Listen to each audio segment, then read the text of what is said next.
Hello mga kalimunid! For today's vlog, ikatatlo ka adlaw gali sang obra sang amon nga balay. Kagop din nyo kami magpabalhas kang magpakapoy. Let's go! Mayong aga mga kalimunid. Aga pa kami gali nagbugto mga kalimunid kay tungod nga mangakot kami sang balas. Nakita nyo naman siguro amo aks ko nga bag-ulang ko bugtaw.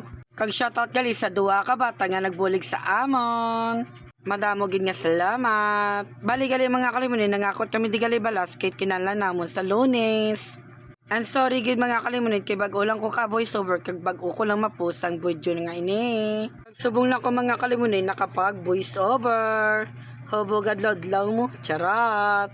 Pagpasensyahan nyo lang ko mga kalimunin nga bag-o lang ko nakapag voice over. Sa dira galing nga part mga kalimunin ginabuligan kami din ninyo manghakot kay para hindi na kami yawan. Kag natawa lang kami din mga kalimunig, hindi niya madala ang sako. Pero mga kalimunig, yung buligan ko na lang sa akwat kay para hindi sayawan. Para may nagbulig sa amon Diba? Charat. Kag shoutout kaya kay Tito, ano nang ginaobra nyo, maobra ka mulungon. Charat.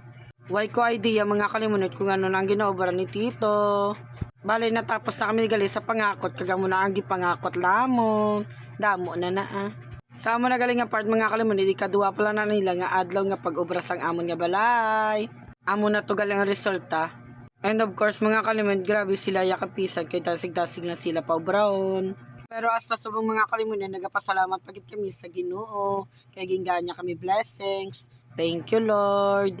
And shoutout gali kay Nonoy exercise man bi para magniwang ka, charat. Ay okay mga kalimunid, nadumduman ko na gali kung ano to ang rason kung nga ginimo ni Tito. Para gali sa berha ang ginimura ni Tito Kag sa mo na nga part mga kalimunid, tara na gali mga holbot, damdaman sila isda ay. Sa mga gusto gali magbakal sang isda mga kalimunid, katulak mo sa barangay Gahet. Kung kilala nyo ni nga isda mga kalimunid, please comment lang kamo. Ang amo ni galing isda mga kalimunid, gintula ni namon para may pasabaw. Malamala na gidaw, charat. Sa amo na galing nga part mga kalimunid, nagmix na kami dasang simento kay masugod na kami obra. Samtang galiga obra sila mga kalimunid, nagaluto gali si mama sa tinola nga isda. Kag natawa lang kami mga kalimunid kay gapaog ta si Angel kay Tito Jumare. Akig nga may labotaw Kapid nga daan sa ilong, charat. Ari naman ta mga kalimunid nga pakuno-kuno naman nga gabulig sang mix sa sang semento. Hasta gali subong mga kalimunid, hindi man ko Japon kabulo kung paano mag-mix sang semento kag balas. Kag syempre mga kalimunid, samtang nagamix ko din sa semento kag balas, si Tito Mare ay gabit-bit sang hollow blocks. Kag sa amo ni galing nga part mga kalimunid, gipakaon lang sila namon danay kay para may persa sila sa pag-obra.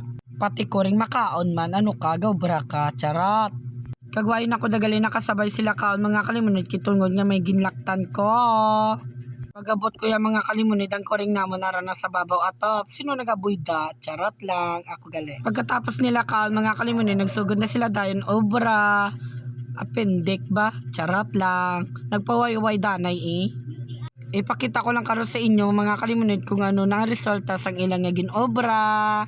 Nakita nyo naman siguro mga kalimunid ang mga bato-bato kung di na nila gamiton. Comment pa kung balaan nyo. Charot. Sa amo na galing nga part mga kalimunid, puros na kahoy ang ginatungtungan nila kay butlay ko no ang hagdan. Pero sa totoo lang mga kalimunid, mas pilion ko ang may kahoy-kahoy kaysa sa hagdan. Shoutout gali kay Tito Mare nga ginapicturean niya ang ginaobra ya.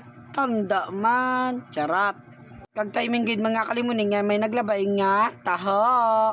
Bakal dayon Shoutout gali sa nagbaligya sang taho, parti kadamo sang 20. Okay na mga kalimunid, amo na ang resulta sang ikatatlo nga adlaw sang pag-obra sang balay. Kagasta na lang diri ang ako nga vlog. Thank you so much. Please like, comment, and share. Thank you so much. Love you, ma.